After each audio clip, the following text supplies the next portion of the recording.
Olá, meus queridos, sejam bem-vindos para mais uma aula de Química, onde nós abordaremos hoje fórmula e nomenclatura de substâncias iônicas. Esse conteúdo ele está no livro didático de Química de vocês, na página 126.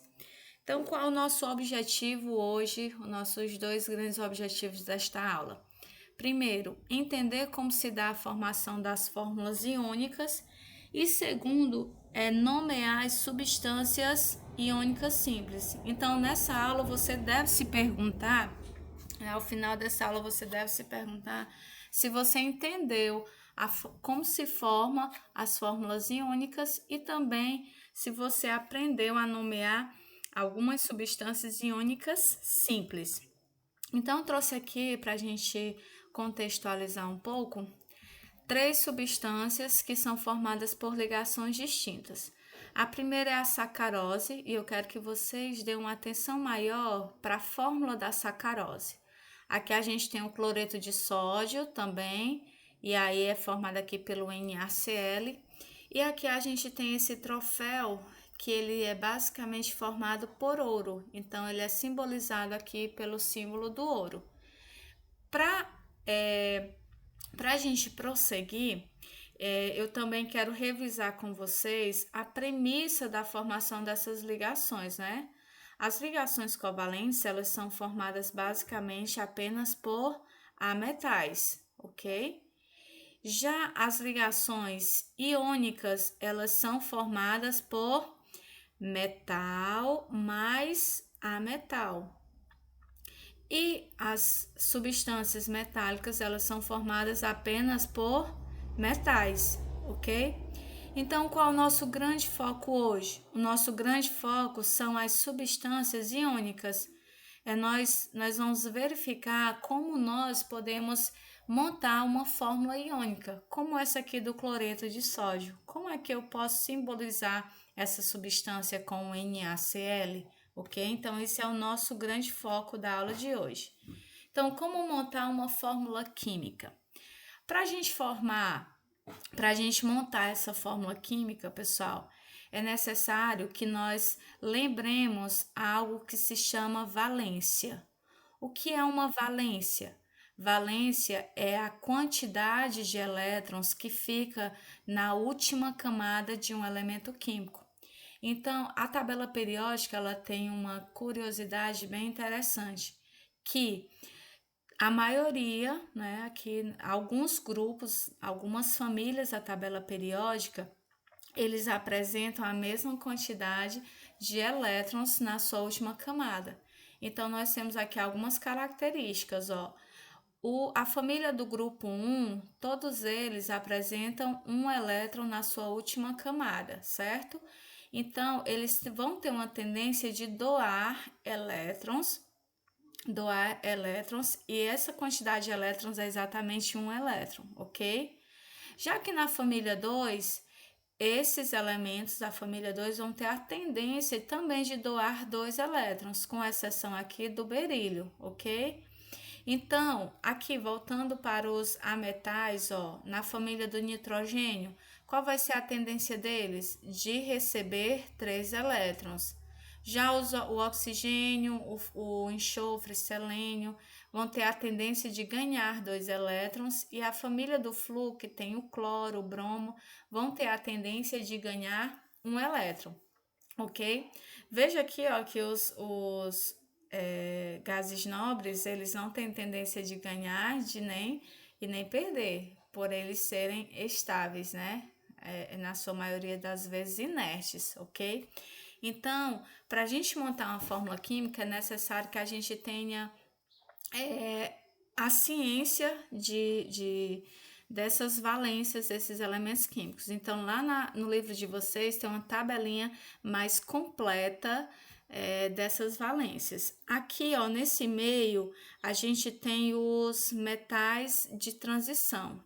Os metais de transição, eles têm uma variação tem variação bem elevada de íons. Então, por exemplo, o ferro ele vai ter uma variação de doar 2 elétrons e 3 elétrons. Então, ele pode ter uma carga de 3 mais ou uma carga de 2 mais. Então, vocês vão ver lá na tabela essa variação do ferro, tá certo? Assim como de outros elementos, outros metais de transição.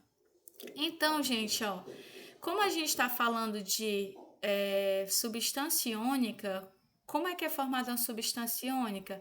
É formada por um metal mais outro ametal.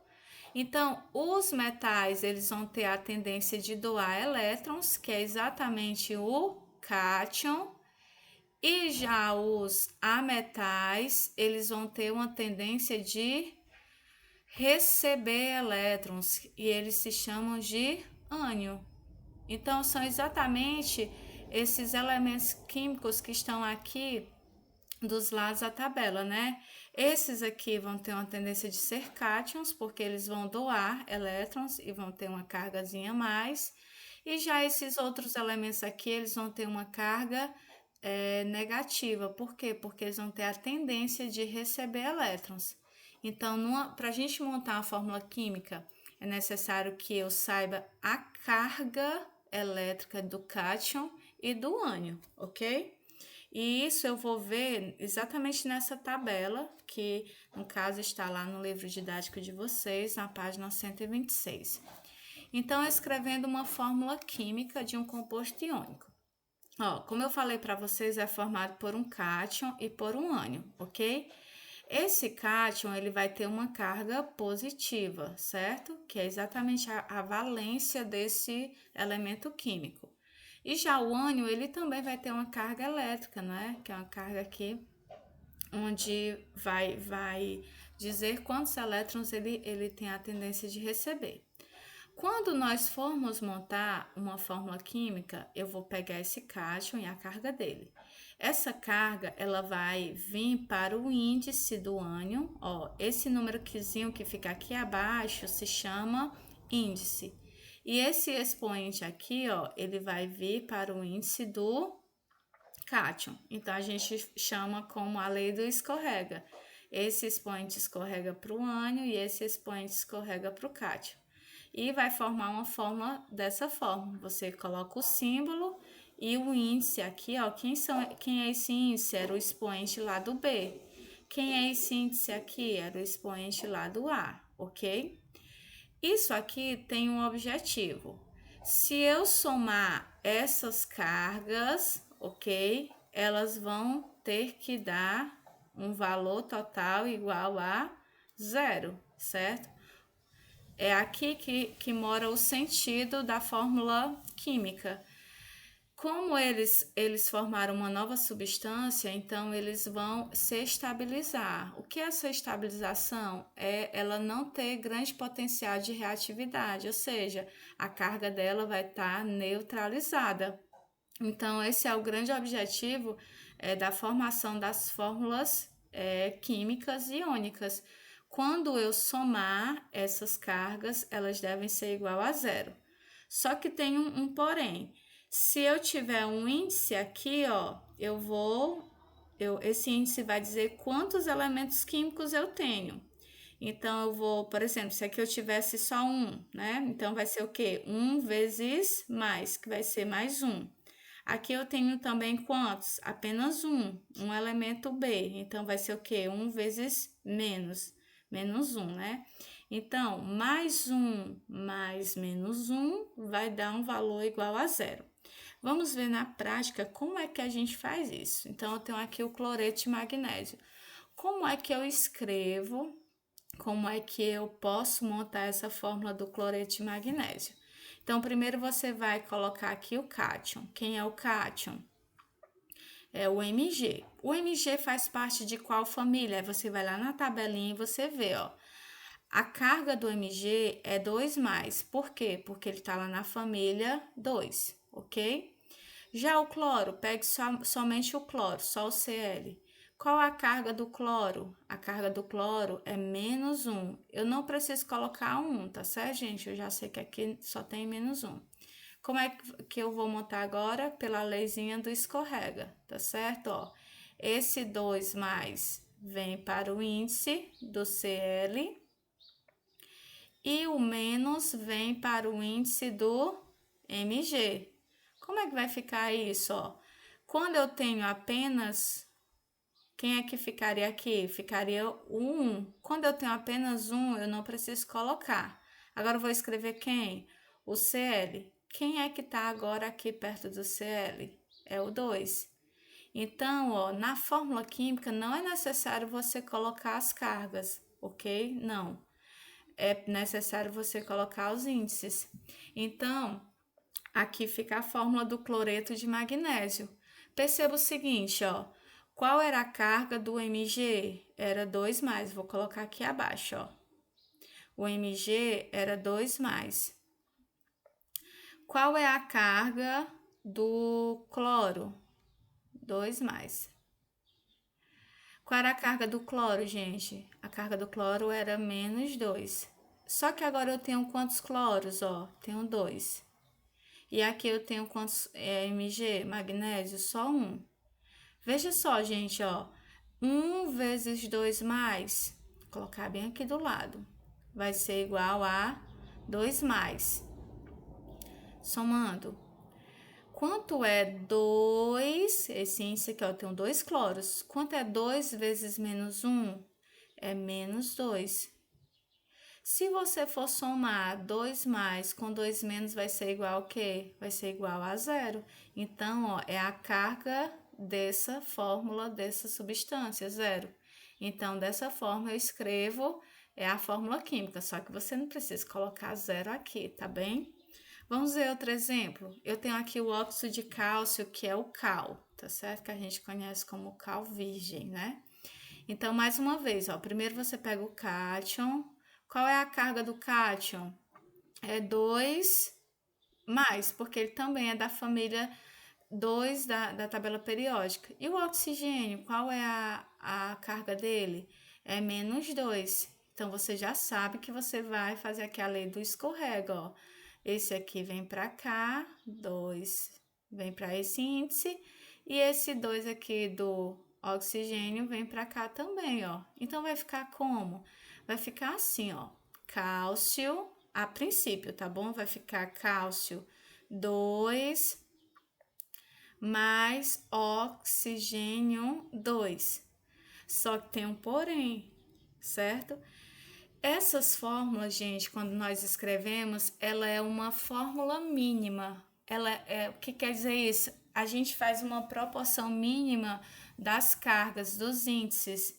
Então, qual seria uma proporção mínima de 2 para 2? Qual seria uma proporção mínima deles dois? Seria 1, né? 1 para 1.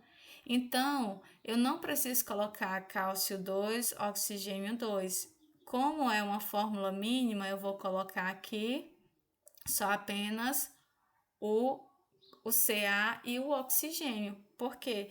Porque aqui eu vou ter essa mesma proporção de 2 para 2. Então, quando eu tenho a possibilidade de minimizar essa proporção, eu faço isso, tá bom? Então, por isso que fica somente cálcio, só um cálcio e só um oxigênio. Vendo as cargas dele, gente, ó. Qual é a carga do cálcio? 2, ó. Imagina que aqui eu só fiquei com o mesmo.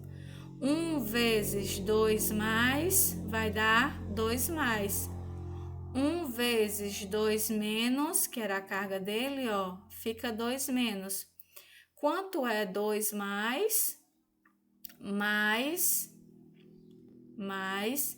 2 menos? Quanto é? É igual a 0. Então, essa fórmula aqui está corretíssima. Por quê? Porque as cargas conseguiram ser neutralizadas, ok? Vamos ver mais exemplos. Eu tenho aqui o óxido de alumínio. Então, o óxido de alumínio, vamos lá. Primeiro, pegue o cátion. Vamos lá. Eu tenho aqui alumínio. Qual é a carga do alumínio? Você vai lá na tabelinha e você vai ver, ó, que é 3 mais. Agora, você pega o oxigênio. Qual é a carga do oxigênio? É menos 2. Então, vamos para a lei do escorrega. O 3 vem aqui para o índice do oxigênio e o menos 2 vai ali para o índice do alumínio, ok? Então, vai ficar como? Vamos escrever, vai ficar Al2,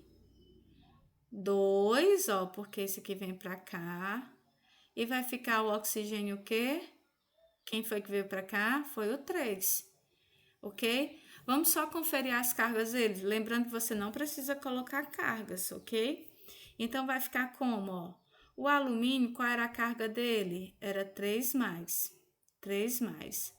E você ficou agora com quantos alumínios? Com 2. Já o oxigênio, qual era a carga dele? Era menos 2. E você tem quantos oxigênios agora? 3. Vamos somar essas cargas, gente, ó. 2 alumínios vezes 3 mais, 2 vezes 3 mais vai dar 6 positivo. Mas, vamos somar agora a carga do oxigênio, ó. Eu tenho 3 oxigênios vezes menos 2, que é a carga dele, vai dar um valor igual a quê? A menos 6. Se nós formos somar mais 6 menos 6, vai dar um valor igual a 0. Então, cargas neutralizadas. Então, essa forma aqui é a forma correta de eu escrever o óxido de alumínio, ok? E já por fim, a gente tem o nitrato de ferro. Nesse nitrato de ferro, eu quero que vocês dêem uma atenção especial a esse grupo aqui, ó, que a gente chama de íons poliatômicos ou polinucleares, ok? Que é isso? São íons que são formados por mais de um elemento químico e a gente tem vários exemplos deles. Vocês podem ver também na tabela, lá na página 126, ok? Então, aqui é o nitrato. Como é que nós escrevemos uma substância, uma fórmula química nessas condições? Então, vamos primeiro pegar aqui o ferro. O ferro, ó, como é que você vai saber? O ferro, ele tem variações de carga. Ele tem o 2 mais e ele tem o 3 mais. Nesse caso, o 2 que está aqui, ó, me indica que é o 2 mais a variação de carga dele. Então, é o ferro 2 mais. E o nitrato, ó, quem é o nitrato? É o NO3. Qual é a carga do nitrato? É menos 1. Isso aqui, gente, vocês vão ver na tabela, certo? A gente aprende vendo a tabela mesmo. Então, vem a lei do escorrega, ó. Vai ficar ferro, né? 1, por quê? Porque esse menos 1 aqui, ó, veio para o índice do ferro. E esse 2 mais, ele vai para o índice do NO3. Perceba que aqui, ó, se eu ficar com 2 perto do NO3, eu vou me confundir, que vai parecer 32, né? Então, todas as vezes que eu tiver um íon poliatômico, eu vou ter que colocar dentro de um parêntese. Então, vai ficar NO3. Quem foi o índice do NO3? Foi o 2, ok? Então, dessa forma, eu escrevo a fórmula do nitrato de ferro. E aqui, ó, se eu for somar as cargas, vai ficar como, ó? A carga do ferro é 2, 2 mais. E eu tenho quantos ferros aqui? Apenas 1, certo? Ó, não aparece o número 1, mas eu sei que eu só tenho um ferro aqui. E o nitrato de... E o nitrato? Quantos grupos de nitrato eu tenho aqui? Eu tenho 2, tá aqui, ó, esse número 2. Qual era a carga do nitrato? Era somente 1. Vamos verificar, gente, ó. 1 vezes 2 mais, 2 mais. Opa, 2 mais. Somando, mais 2 vezes 1 menos 1 vai ser menos 2. Somando 2 mais menos 2 vai ser igual a 0. Então, aqui a carga está neutralizada. Então, é dessa forma que eu escrevo a fórmula do nitrato de ferro. Só que tem um porém, tá? Como eu disse para vocês que o ferro ele tem variação de carga, 2 mais e 3 mais. Então, quando nós formos ver uma fórmula dessa, ou formos escrever, nós temos que colocar qual a carga dele. Então, a gente representa isso por um algarismo, certo? Então, vai ficar assim, ó, nitrato de ferro 2. Isso quer dizer o que, esse 2? que a carga do ferro é igual a 2 mais, tá bem? Se fosse 3, eu colocaria o 3 para dizer que a carga dele era o 3, ok? Então, vamos ver agora a nomenclatura dos compostos iônicos. Para a gente poder nomear um composto iônico, primeiro a gente fala o nome do ânion, que é aquele que aparece por último, e por fim é que a gente fala o nome do cátion. Um exemplo, ó, cloreto de sódio. Quem é o cátion aqui, ó? O sódio é o cátion, né? E o cloro é o ânion. Então, normalmente, pessoal, a gente coloca, diz o nome do ânion e normalmente a gente utiliza o sufixo eto, ok? Só há uma exceção para os oxigênios, que ao invés de eu dizer eto, na verdade, onde tiver o oxigênio, eu vou falar a palavra óxido, tá certo? Não vou usar esse eto. Mas só um exemplo. Se eu tiver, só uma correçãozinha aqui, gente. Óxido. Se eu tiver o cloro, vai ser cloreto. Se eu tiver um flúor, só um instante. Se eu tiver um flúor, que é um ametal, vai ser o quê? Vai ser fluoreto, né? Se eu tiver o bromo, vai ser como? Vai ser o brometo ou bromato, tá certo? Então, normalmente a gente utiliza o eto. Então, vai ficar como, ó? Primeiro eu digo o nome do ânion, então vai ficar cloreto de quem é o cátion? É o primeiro. Aí eu digo o nome do cátion, que é o sódio, cloreto de sódio. Vamos para o segundo. Eu tenho aqui o MgCl2. Então, quem é o ânion? É o cloro. Vai ficar como? Vai ficar cloreto de quem é o cátion? Cloreto de magnésio. Aí eu coloco o nome do cátion, de magnésio. Já nesse caso, como é um oxigênio, eu não coloco sufixo eto, mas vai ficar o quê? Óxido. Óxido de cálcio. Ok? Então, essas aqui são nomenclaturas simples das substâncias iônicas. Já no caso aqui, a gente tem as tabelas dos íons poliatômicos e aí vocês podem aprender lá os nomes desses íons. Aqui vai ficar como? Vai ficar nitrato, que já é o nome próprio dele, vai ficar nitrato. Nitrato. Gente, a letra aqui é feia, porque eu tenho que ficar usando só o touchscreen. Então, aqui, ó, nitrato de ferro, ok? Lembra daquele detalhe? Eu tenho que colocar o algarismo aqui. Por quê? Porque o ferro, ele tem variação de carga. Ele, nesse caso, ele é o ferro 2+, tá bem? Então, dessa forma, eu vou escrevendo, vou nomeando as substâncias, os compostos iônicos. Então, observações. Vocês sempre utilizem a tabela com os símbolos e as cargas de alguns íons que estão lá na página 126. Isso vai ajudar bastante vocês a realizarem a atividade. Verifique também a tabela dos íons polinucleares. Vocês vão aprender os nomes de vários íons, ok? Que é os nitratos, os carbonatos, ok? Os sulfatos. E, por fim, peço que vocês realizem a atividade proposta, ok? E não deixe para depois, sempre entregue em tempo hábil, ok? Um grande abraço, pessoal. Contem comigo para qualquer dúvida, eu estarei à disposição de vocês. Beijão!